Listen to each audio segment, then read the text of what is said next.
Editorial page editor, Josh Brodesky. Hey everyone, thanks again for joining us for another editorial board live stream. It's good to be doing these again. And of course, we have all of our live streams are important, but we have an important one today with CPS Energy, really doing some follow-up discussion around what happened with Winter Storm Uri, Uri, only read it, right? So with the winter storm, the big freeze, and the power outage. From our side of things, I'm joined by Nancy Pryor Johnson, who's associate editorial page editor, Diego Mendoza, who covers CPS Energy for the news side. He's not part of the editorial board. And eventually, for those watching this, you'll see Carrie Clack pop up on your screen. He's running a little bit late. So that's from our side. Melissa, do you want to do introductions?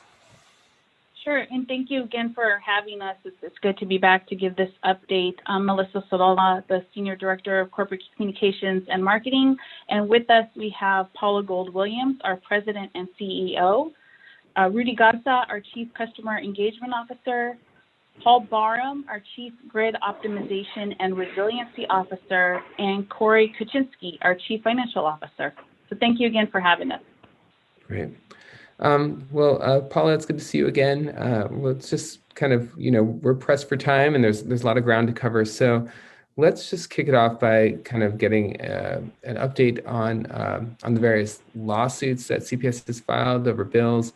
Diego's done quite a bit of reporting where experts have been somewhat critical of those lawsuits in terms of what they might accomplish. So, where do we stand? What's going to happen with ratepayers? Or are we going to be seeing a rate increase at the end of all of this? Well, thank you. And I want to thank all of your listeners that are tuning in today. Thanks to the Express News. Thanks, Diego. Diego has asked a lot of questions about all of the activities that we've had before the storm and after. Glad to give you an update. The lawsuits are proceeding. I will start, though, is that we didn't start thinking that we had to go through a lawsuit. We were, even from the very beginning, while we saw the prices initially going up right before the outage, the mass outage happened, we were very concerned about the pricing that we were seeing on the natural gas side, and we were concerned that ERCOT would take signals from that and rush to take prices up to the cap, which actually happened, and then prices held for 5 days. And that is what I call the financial tsunami. What we tried to do before the storm was have conversations, talk to the PUC, talk to ERCOT. As we were working through it, though, what we had to do was work on the reliability crisis and talk about amongst ourselves and try to work on how do we get the power restored, keep the plants up, those kind of things. When we came out of it, we actually developed a strategy. And the strategy in itself is what happened during the storm were a lot of systemic issues. The ERCOT market failed. And I think, again, it failed in terms of using its protocols. And there is a desire in markets to look for scarcity pricing, probably no more rampant than in ERCOT and energy-only markets. That's how they send signals to keep reinvesting. But again, if you're only going to have it for part of a day or a day, that's great. If you're going to have it for 5 days during the declared disaster, that's problematic. Right after the storm, we decided to reach out to elected officials at the state level. We want to fix this legislatively. We want this through policy. And we've also reached out to all our counterparties, ERCOT and natural gas suppliers, to try to negotiate and appeal to them in terms of what we think is price manipulation and gouging. So we're not necessarily making tremendous progress with that. I mean, I think we have counterparties who feel like they can charge exorbitant prices during the storm, and that was their right to do it, and we are contesting that. Yes, there are issues. Texas does not have a lot of aggressive price gouging statutes, particularly as they relate to an instance like this. I think is unconscionable. I think people would have never assumed that during the declared disaster at the state and federal level, we'd see these types of prices.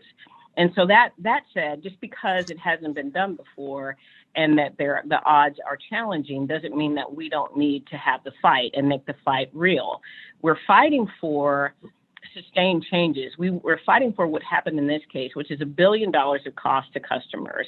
And we're fighting to make sure that that doesn't become the standard operating procedure for ERCOT and certain natural gas suppliers. Will that turn into an increase? I have to basically say increases typically happen in every single business. You can't go to the grocery store and assume that you're going to pay the same price as you paid 7 years ago. We haven't had a rate increase in 7 years, and we've only had one in 11. Rate increases are inevitable. And we go through a whole process, and we talk to the community, and we talk to our regulator and our board, and that's a very public process. But to get another $1 billion of unexpected costs, yes, if we don't fight, that turns into an impact directly to customers. And we don't feel like customers should pay egregious prices. So will there be one eventually? Yeah. Could there be one this year? Yes, just because in general, the economies of what have happened overall from the last several years, we're edging towards that. But what we don't want it to be, we don't want it to be multiples of a normal rate increase just because of the Storm Uri. How much? You said $1 billion. Is that what's owed at this point? Is it? It's $670 million to natural gas suppliers, and then the balance. Yeah. So then another $330 million to ERCOT. And Josh, if I could say this, we're also fighting at the ERCOT level because what we don't know are all of the other entities that may fail as a result of the pressures that happen from Uri. So we are fighting on principle of not having to pay for the failures of other systems caused by the storm. So part of our lawsuit against ERCOT is to prevent them from giving us bankruptcy losses and other credit losses of other providers, which already are mounting in the billions of dollars. And we want to limit that exposure to San Antonio and really to Texas. Right. Now, so all of this is happening, and then also with CPS Energy, there's quite a bit of leadership change. Chris Euster left. The CFO is leaving. So what's happening with leadership? Why are we seeing these high-profile departures at such a challenging time? Well, I appreciate you asking. Actually, we have Corey Kaczynski joining us. When we have a loss and we lose an executive, that's always something that we would prefer not to happen. But we spend a lot of time developing talent, and so we have a new CFO. We have Corey joining us here, and he's going to be our new CFO. He's been with us for quite some time. He's a CPA, highly accredited, well-trained, and lots of experience in public accounting and in the systems of CPS Energy. So we're going to be just fine. Gary's sticking around through the end of June, but he's worked 40 years. And he has decided that based upon some changes in his family, he's got a new addition coming to his family, and one of his children is having a baby, and he and his wife by far deserve to have a great retirement, and we wish him well. You'll still see him, but we're in transition. Chris, what we like to talk about is the old Bluebell ice cream slogan was, we eat all we can and we sell the rest. Well, we ultimately train leaders at CPS Energy, and Chris worked with us for a very long time. He had a great top job, COO. Most people, though, in the senior chief level, ultimately aspire to be a CEO somewhere. This is a company that courted him before the storm, and he got the nod. He got the offer, and I was totally supportive of him, and this was his desire, and I think he's doing well. We don't stop people from opportunity, but we do build leaders at the same time. So I think this is a normal part of business. And we have a great succession plan here where we're always building talent internally. We can go outside if we need to, but we're always focused on building talent internally.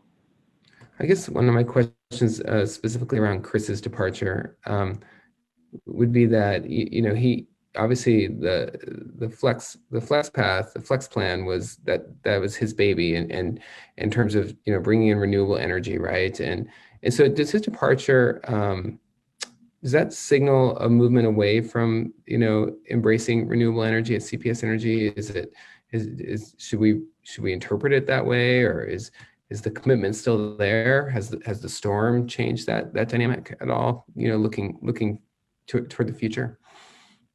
Well, let me clarify. When we hired Chris, I was probably over HR back then. When we hired Chris's focus was sustainability, and we were glad to have him. He was doing some great work in Houston and came here. He has always been an advocate of renewables and sustainability, and so that's great.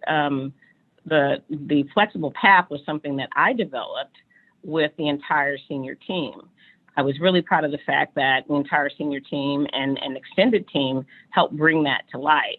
That the flexible path is CPS Energy.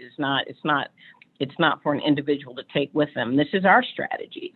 The reason why the flexible path is important is because it is about accepting and embracing change, looking at innovation and efficiencies. We're not off that track. We're continuing on that track. Matter of fact, we launched and we're making lots of progress on two aspects of the flexible path. One is the Flex Power Bundle. We look to award some of the solar bids this summer, and I think by the end of the year we'll have the firming capacity and the battery storage components of those offerings well in play. And we also did the Flex Step program. Now, both of those were global RFPs issued in 10 languages. Those programs are done by current staff, and we really have a team operation here. So I think that Chris is going to a company that doesn't have as many renewables and doesn't have as many aspects in their current portfolio. And I think he was a great choice for them to think about someone who's seen it and worked with a team that's done it. And I really expect him to do some of the same great things that we're doing here. We actually believe that we should share these concepts, but CPS Energy is definitely on the same track. Now, does Winter Storm Uri change our path? I would say no. I think it informs it, though. We have been talking to people, and including, the editorial board in the past, that we believe that we have to keep up with diversification. We have to make sure we look at new technology. But we also have said things that aren't always popular, where we said you can't run San Antonio solely on solar. You can't run it on solar only, on wind, or even battery storage. But there's an absolute place for all of those, particularly when we're talking about summer peak. Not so much in winter peak, but that's okay. They're not designed to run in the winter and the colder months and the cloudy temperatures. But you need that. You need those technologies going forward. So I think what the Storm Uri did is it reinforced that we've got to have the Flex Power Bundle in its current form, but we're also going to need Flex Power Bundle 2.0 and 3.0 as we start developing solutions that help us, like through the winter extremes that we saw in February of 2021. What would be those additional energy sources to help? Is it, or would it specifically just be weatherization for existing energy sources for future winters or winter storms, or what do you envision as the utility prepares for another freeze in a year or 5 years or 10 years? Well, I would tend to tell you that we've got to do it all. Whether we did weatherization. Again, we used 2021 as the gauge, and 2021 wasn't as powerful of a storm system. And now we've seen a hugely powerful storm system. And so we're going to have to step up the weatherization goals and objectives and how we do that. We actually believe there will be a statewide effort to do that. We believe that ERCOT should help us look at all the plants across the system and raise the standards of weatherization. Our plants operate at about 85% of the time. We want to close that gap, and we want a higher level of plants running. So that is an aspect of it. I think, though, that we're looking at trying to get new firming capacity. I mean, we continue to be hopeful on hydrogen. It won't be here by next winter. We're hopeful for geothermal and different things that we can do. We are constantly, again, that's part of our RFP, and we'll come out later this summer and talk about what some of those newer technologies are that we can look at as additional firming capacity. We have always been supportive of natural gas as part of the solution in the transition to these newer and cleaner technologies, mostly because Texas is inherently natural gas rich. And when you have a large volume of something with less emissions than coal, and you use it in transition to get to the cleanest aspects of technology and energy generation, it tends to make sense. I will say, back to your question about what were the implications of Uri, realizing that there's a lot of focus on the weatherization of power plants. I believe there should be a tremendous focus on the weatherization of the oil and gas industry, because it was the supply challenges on the natural gas side that had a huge implication, and there's hardly any regulation on those things. Now, we have been an advocate of that, increase the standards for the utility business, create some standards that are meaningful on the oil and gas side as well. And with that challenge that we experienced, where there were supply issues and then there was exorbitant prices, unconscionable prices charged, we're having to rethink how great is oil and gas, is the industry going to be, particularly natural gas, if, again, instead of using the abundance to the strength and making the supply chain better, they're going to charge prices that are 15,000% higher than normal, where, it's going to make us lean towards, looking for and investing in other solutions.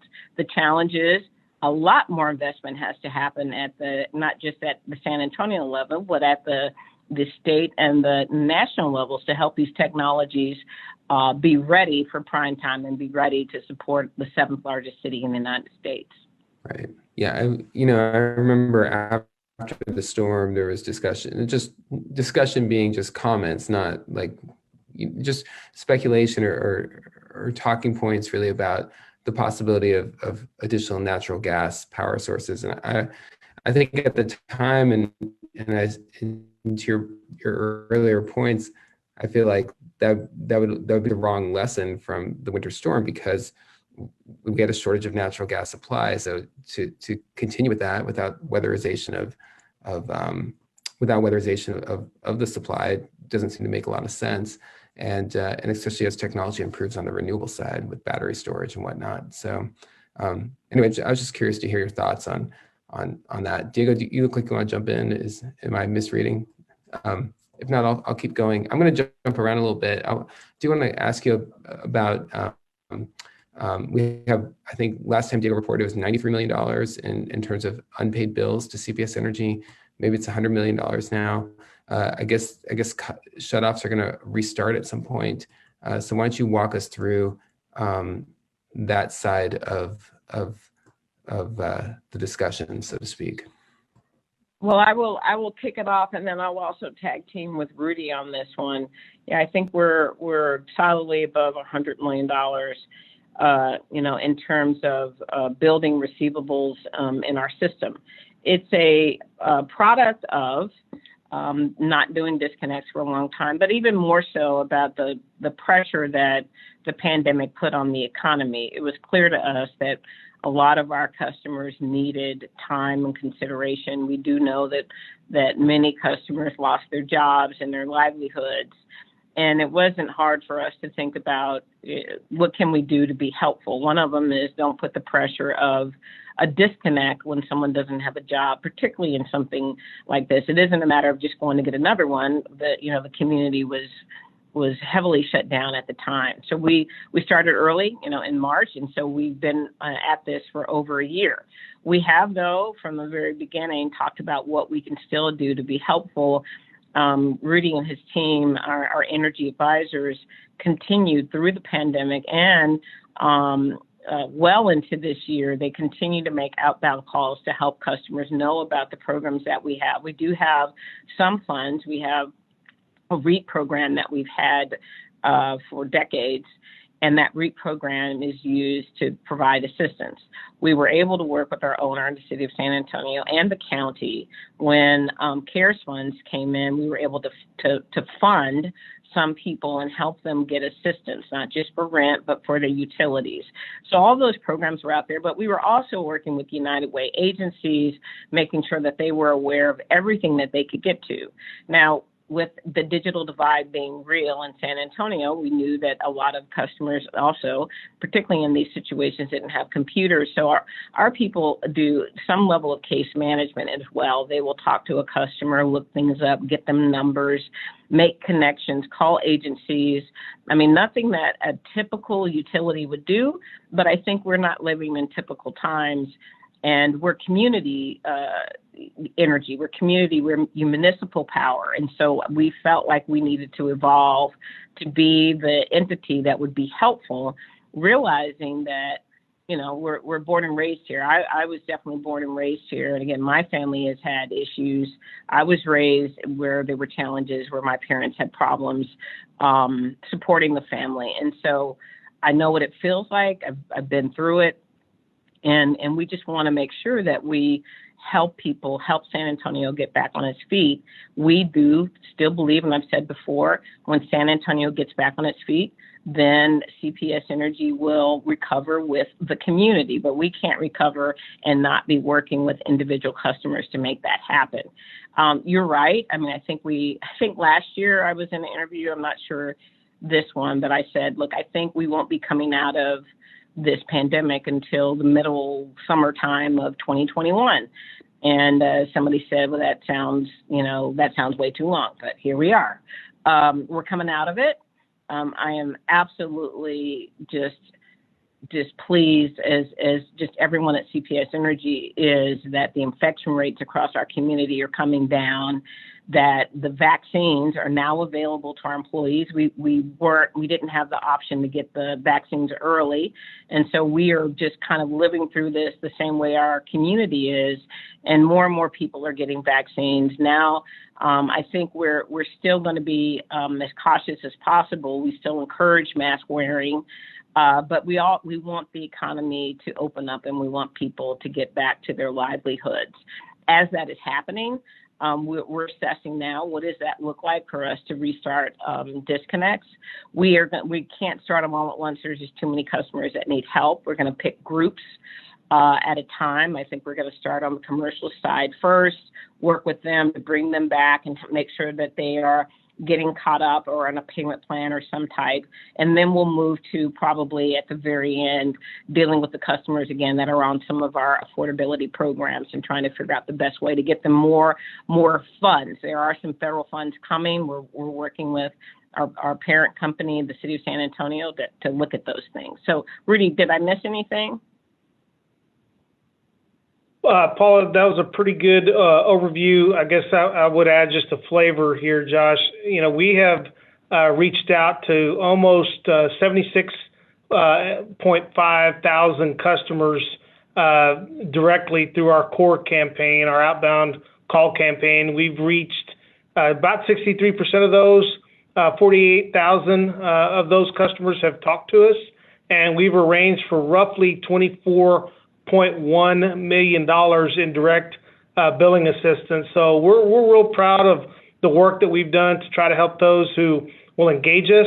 I will tell you that no customer has to get disconnected if they will just engage us and try to work out a solution in cooperation with us.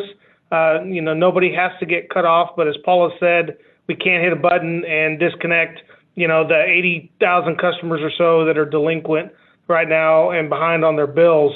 We got to do it in phases over months, and we're going to be real thoughtful about how we do that and how we're communicating to those customer groups as we proceed when the time comes.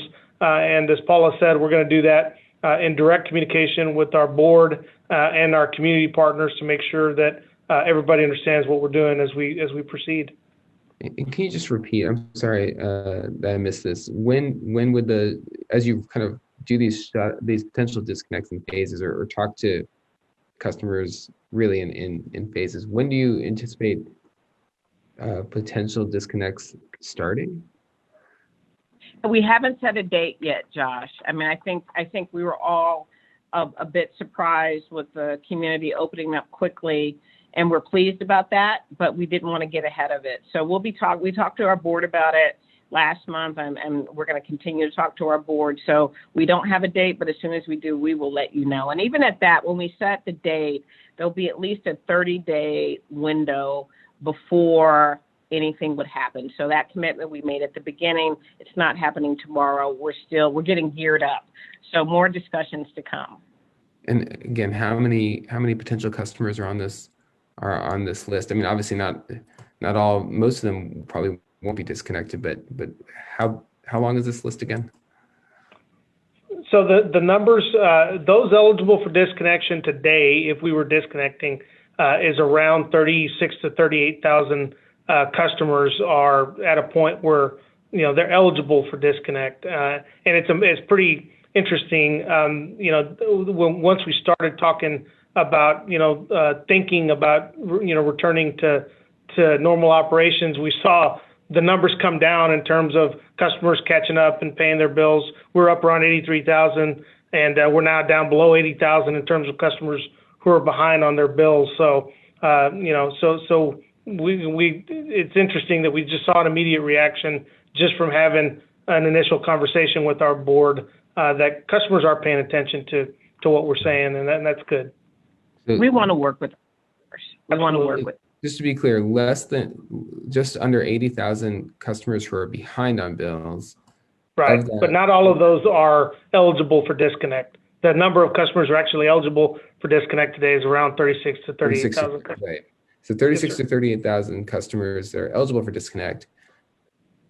A total of roughly 80,000, a little bit less than 80,000 customers who are behind on bills. So yes, sir. Okay. What makes a customer eligible for disconnect? Is it 1 month late, 2 months? And then also, can you give us a better idea about the amount of money we're talking about? So are they $50 behind, 100, 300? That's a great question.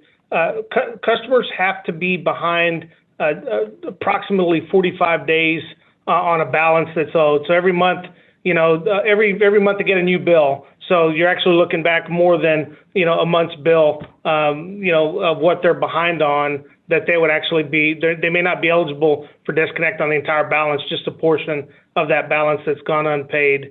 The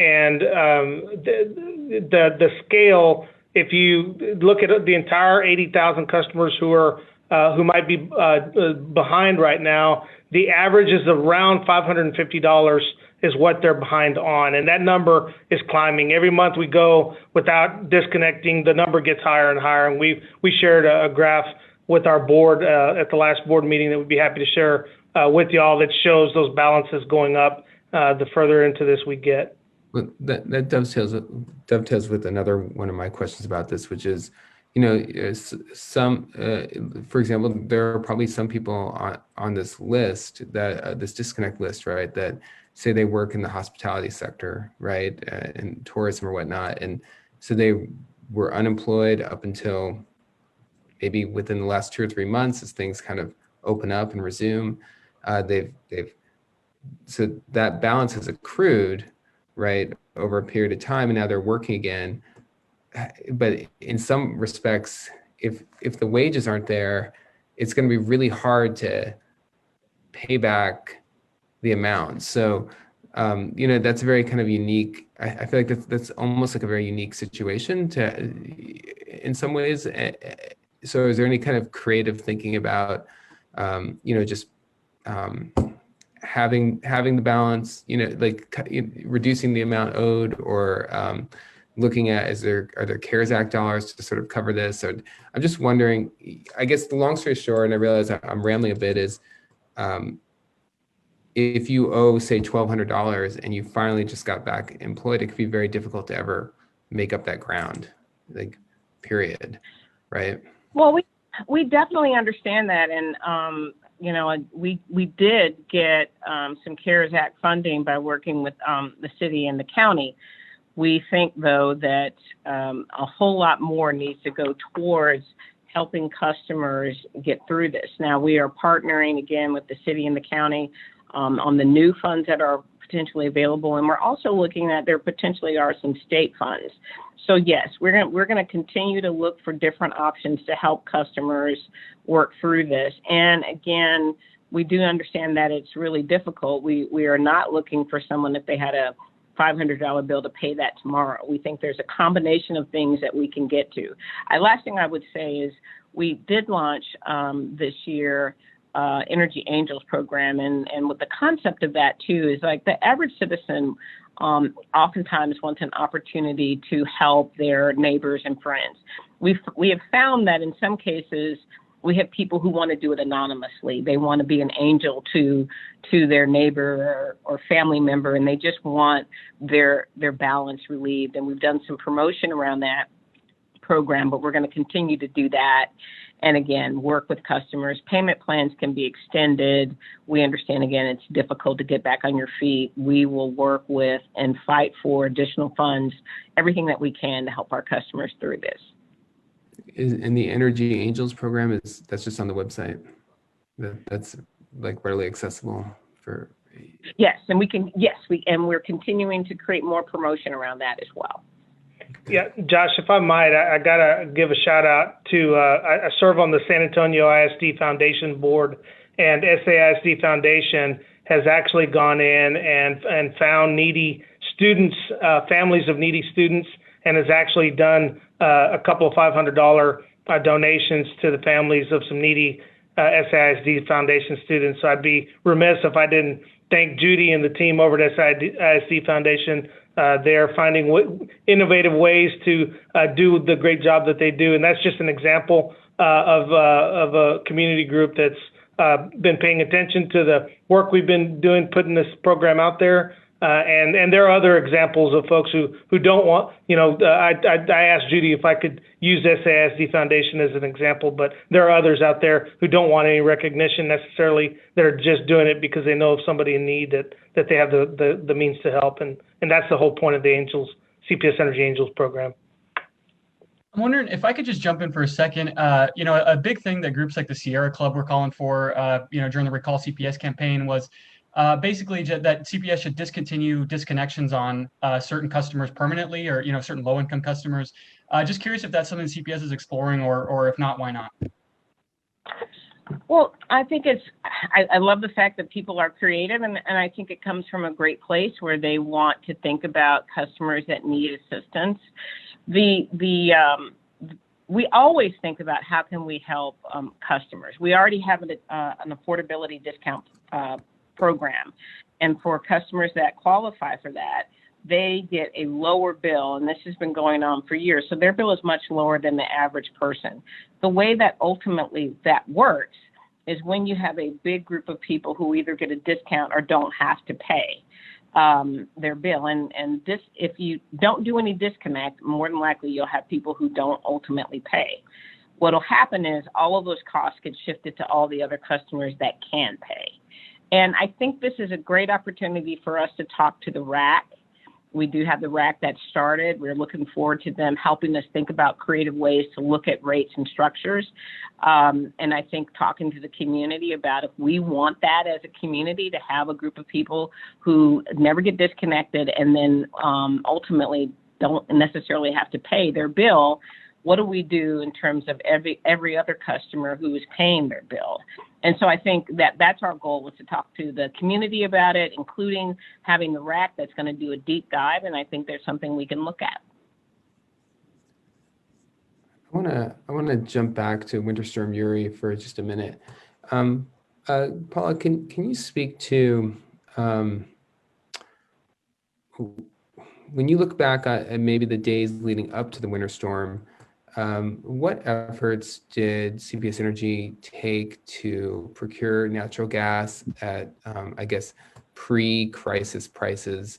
How much advance notice when did you all become aware that, that prices might begin increasing?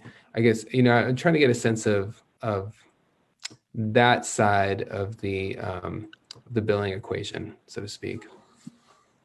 Well, I would say, and Rudy and Melissa have the exact timeline, but I think my team started to talk to me, late the week before that we were seeing prices increase.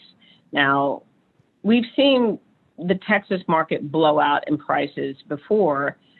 We've seen, very high natural gas prices. Probably the last blowout was somewhere in the 2008 and 2010 timeframe. So when we saw that the market was reacting in that way, the team was looking for how do we go out and get and procure, more fuel at that time. We did have some hedges in place. We did double check and we did have stored natural gas. And so we did a pretty good inventory of what was out there.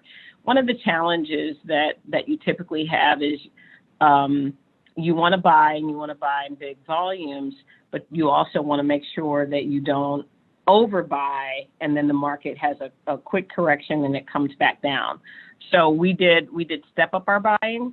I think the challenge we had is, again, the reaction wasn't a normal reaction. It wasn't like anything in 2008 or 2010. It was just outrageous. And so we found ourselves in outrageous land very, very quickly, trying to talk to,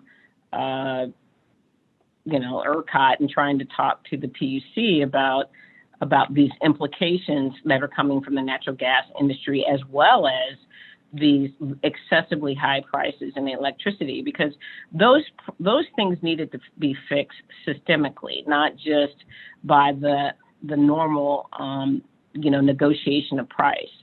The system broke. It's broke when your price is so high, it has no ability to drive supply. Normally, when you have a normal market, you say you have a willing seller and a willing buyer, and there are choices and alternatives. And there weren't any choices and alternatives.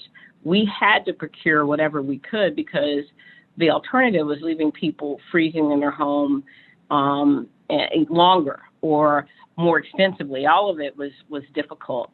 But even as we were paying higher prices, it didn't necessarily ensure that we were going to get delivery. But when people saw that the utilities were desperate to get supply, whether or not they could deliver it or not, the prices went up. And so I still anchor to that. And there were comments about hedging. Hedging against 15,000% prices during a declared disaster, we still say state is unconscionable. So yes, we did see some increases, but still the market reacted viciously as we were trying to get through the storm. I realize we're almost out of time here, but do you think the legislature has you talked about earlier, you referred to systemic change or needing systemic change in the market. Has the legislature effectively addressed that this session? I think they did and have done some great work in looking at some of the challenges that happened. I mean, I think there is focus again on weatherization for power plants across Texas. There's a focus on understanding the fact that we really do have a winter peak, but we also have to have planned outages, and they want to do some work around that to make sure that we do have the right availability for the summer and now the right availability during the winter. I think there's a huge discussion about communication. We're a huge advocate that the communication here in San Antonio definitely can be better. We're working to step up our outreach. We have started trying to work on notification processes, and we want to get more and better contact information for our employees, for our employees and our customers.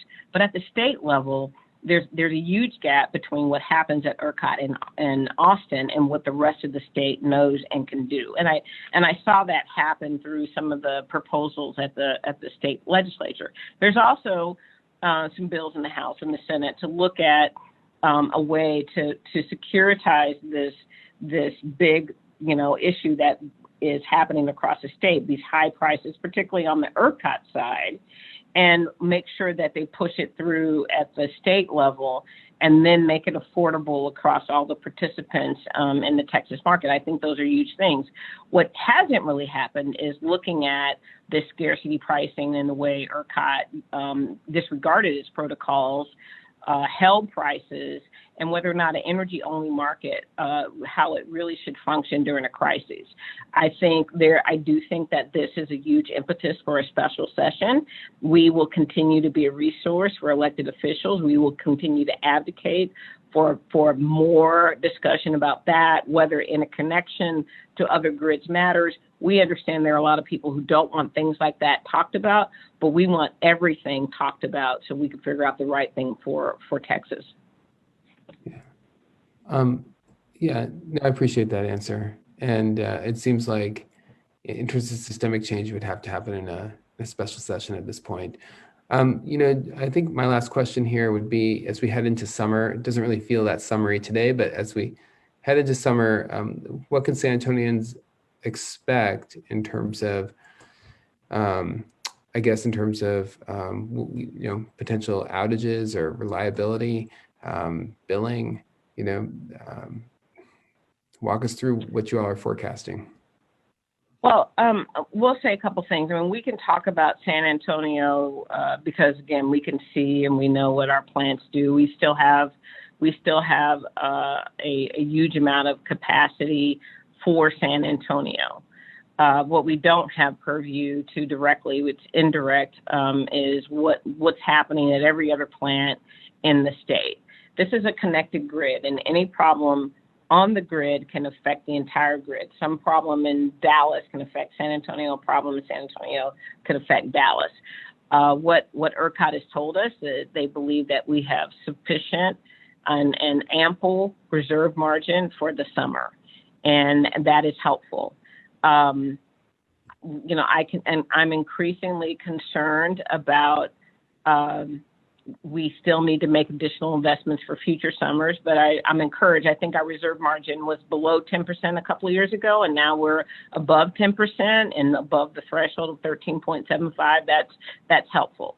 I will say that we are continuing to be challenged. I mean, part of the ramification of fighting with natural gas suppliers, we've had some suppliers who basically played hardball, don't want to supply us natural gas, trying to basically use another intimidation tactic to try to get us to not sue them, not approach them on negotiation. We are recreating and building out new relationships. We want to continue to let this one issue be something we fight in court, but not make sure that the supply is restricted, because that's not good for Texas and that's not good for the end customer. So those challenges are out there. I don't know how natural gas suppliers will behave. All that said, Texas is really good at summer peak. That's one thing we do. We're at summer peak. I think customers will begin to see more and more notices for us when there are systems or issues. We're going to try to do our best to let them know what's happening. It's a constant 24/7 business. So Paul in particular spends a tremendous amount of time looking at all of the challenges on the grid, but we're really good at it. The state is good at summer peaks. I think we're also spending our time doing some additional things so that we're more ready for the next winter peak. Which suppliers are not providing gas to you all? Well, our biggest adversary in this whole thing is Energy Transfer. And we've had more challenges with Energy Transfer from the very beginning, all the way from asking us to pay early before the invoices were ever given. They wanted us to pay the bill. And so between that, the way they charge pricing and the way that they've cut us off from certain opportunities, they're probably our biggest challenge. And they're the biggest gap in terms of charging us the most excessive cumulative costs during the storm. So I would say my focus is squarely on Energy Transfer. This is something I was planning to look at, but I'm curious, beyond sort of once the lawsuits are all resolved, do you think there's going to be other energy companies? I mean, you all have sued, almost 24. Are there going to be other companies that don't want to do business with CPS? And even if they do, are they going to add some sort of risk premium knowing they may get sued down the line? Curious if that's anything a concern of yours. Years ago, CPS Energy had a huge fight with the natural gas suppliers. It's called Oscar Wyatt, and there were lawsuits flying everywhere, and there were settlements, and people hardly remember that now. So will we have to go through a period where we're trying to rebuild the relationships? Business is business. And CPS Energy is making a business and a principled fight. I'm sure they feel like they are too. We're going to get through this, and we're going to utilize the courts, because that's our fight of last resort, our location. But we will move on. We will pay our obligations. We've always paid our obligations that are proven up to be valid. That's how you get to be a highly rated utility. But we're also obligated, and we have a fiduciary responsibility to fight something that looks inappropriate. And 15,000% looks and feels inappropriate. There's no way that we could give our customers those types of $5,000 bills, $10,000 bills, and tell them no big deal. Just go ahead and take it because this other company says so. So again, we're fighting that fight. One day we'll get over it. We'll move on. I'll be a memory, a slight memory for others. People won't even remember this time frame, just like, our other issue, and we'll get past it. Great. Paula and the rest of the CPS team, thanks for joining us today. Much appreciated. Very good. Thank you for entertaining our time here. So I very much appreciate it.